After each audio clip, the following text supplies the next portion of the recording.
Motor vessel, vacate your engine room. Vacate your engine room. We are prepared to subject you to disabling fire. That is how this story begins. Not with a speech, not with a diplomatic statement, not with one of those neat television summaries that make everything sound controlled. It begins with a warning sent over open water to the men inside the engine room of an Iranian cargo ship. Get out now, or the next thing coming through the air will rip the ship open. Then the rounds came. The vessel was hit. The engines were crippled. American forces boarded. Marines took custody. And in a matter of minutes, the crisis changed category. A blockade that had lived in the world of warning, pressure, and threat crossed into something harder. It crossed into physical enforcement. That is the real story here. The real story is not that one Iranian ship was struck. The real story is that Washington has now shown it is willing to disable and seize a vessel that tests the blockade. Once that line is crossed, the crisis stops being a contest of statements and starts becoming a contest of thresholds. And threshold crises are the ones that become dangerous fastest, because every player now has to decide whether to climb higher, freeze in place, or accept humiliation. That is the structure you need to hold in your mind. One ship, one warning, a burst of disabling fire, a boarding operation, and beneath all of it, one much larger question. Did the United States just create the moment when this confrontation became harder to reverse than to deepen? I think the answer is yes, because until now, the blockade still sat inside that murky zone where governments can lie to themselves. A ship is warned off, a line is declared, a post goes out, a spokesman talks tough. Everyone can still pretend there is a clean wall between pressure and war, but the second you actually blow open an engine room and put armed men on the deck, that wall gets thinner. You are no longer just threatening consequences, you are delivering them. And once consequences are delivered, the other side stops asking the old question. It no longer asks whether you are serious. It asks what it can do. Now that seriousness has been proven with fire and custody. That is why this moment matters so much, because Iran now has 3 roads in front of it, and all 3 are bad. The first road is to absorb the strike, absorb the humiliation, absorb the image of an Iranian-flagged cargo vessel being disabled and boarded by the U.S. Navy, and do very little in response. Militarily, that is the safest road. Politically, it is toxic. A regime that has spent weeks insisting it still has leverage, still has options, still has unused capabilities, cannot easily watch one of its ships get stopped, hit, searched, and taken without paying a price at home and abroad. The problem with this road is not only pride, it is deterrence. If Tehran swallows this and moves on, then every future American warning becomes more believable, and every future Iranian warning becomes easier to discount. The second road is direct retaliation. Strike at an American ship, hit an American base, fire at coalition infrastructure. That would solve the humiliation problem quickly, but only by moving the whole crisis straight up the ladder. Once Iran answers direct interdiction with direct military force, Washington is no longer dealing with blockade enforcement. It is dealing with open military exchange under conditions where both sides already think the other may be preparing something larger. The third road is indirect retaliation.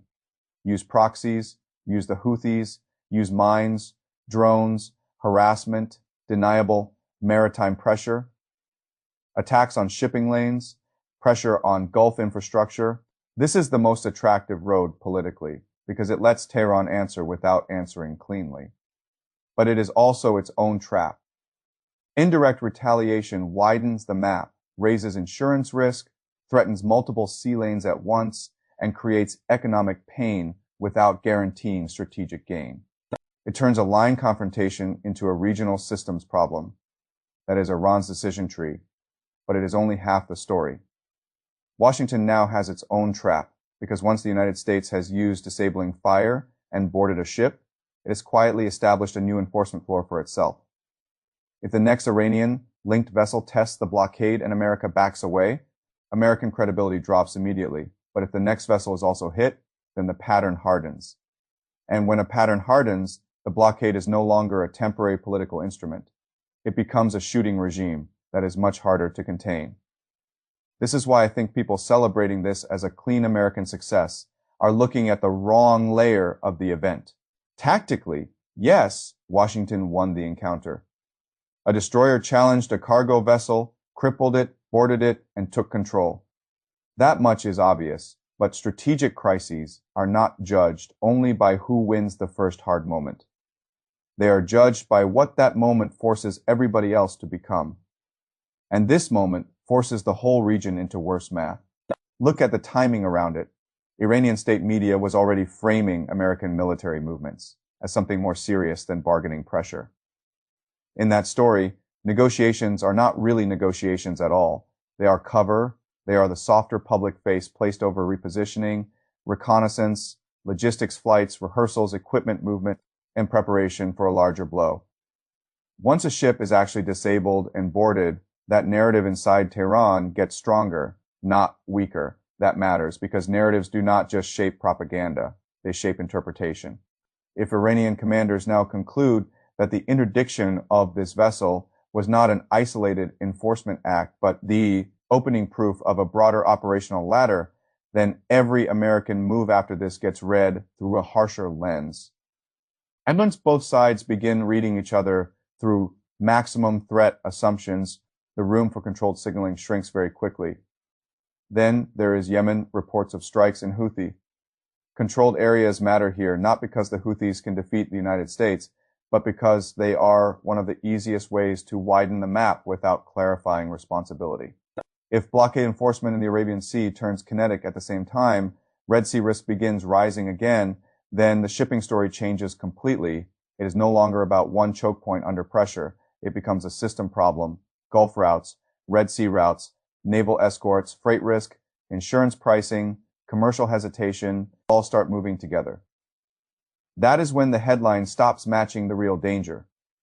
The headline says an Iranian ship was hit. The deeper truth says another rung has been added to a regional escalation ladder stretching from Hormuz to Yemen to Gulf bases to global shipping. And then there is the doomsday plane. I want to be careful here because this is exactly the kind of detail that lazy commentary turns into panic theater. The point is not that one aircraft in the air automatically means nuclear war is near. That is unserious. The point is that when continuity of common assets, strategic air movements, and command messaging enter the public conversation at the same time, a blockade becomes visibly kinetic. The psychological character of a crisis changes. People stop seeing a contained maritime incident. They start seeing a system checking itself for something larger. That does not prove the larger thing is coming. It proves the possibility of it has entered the atmosphere. And atmosphere matters far more in crisis politics than most people understand. Markets move on it. Governments prepare around it. Commanders interpret through it. Media amplifies it. Public fear hardens it. This is why I keep coming back to thresholds. The strongest way to understand a crisis like this is not to ask only what happened. It is to ask what category of event the participants now believe they are inside. If Washington thinks this was a narrow enforcement win, it may underestimate how much the strike changed Iranian perception. If Tehran thinks this was the opening move of a larger military design, it may overreact to the next signal.